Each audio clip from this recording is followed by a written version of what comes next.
Dahil marami nag-request at paborito ni Jess, magluto tayo ng igado. Ayun, super popular ang dish na to sa mga Ilocano. Ito ang mga ingredients na gagamitin natin.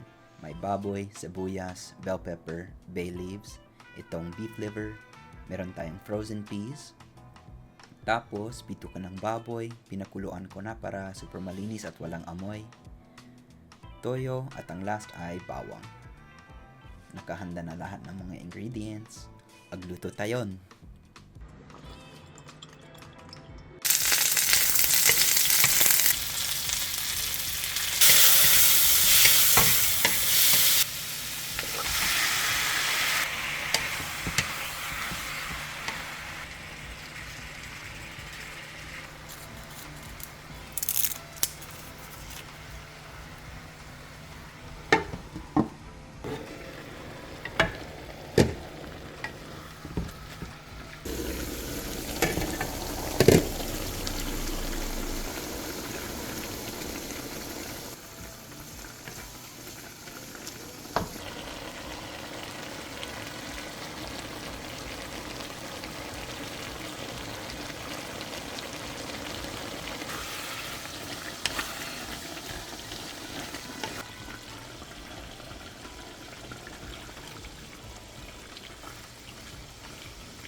O, agijay padak ng puntyana dita.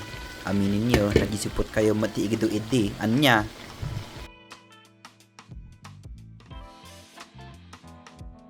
Moment of truth, tikman na natin.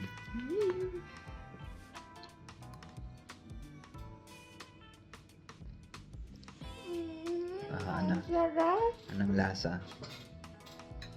Nakuha.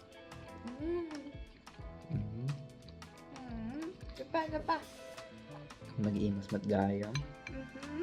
Lasang-lasang probinsya, guys. Ako mo ang laking subo.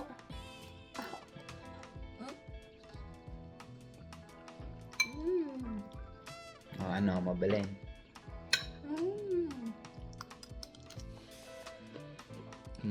Sarap din sarap. Mm. Yan, pwede ka nang magkusinero.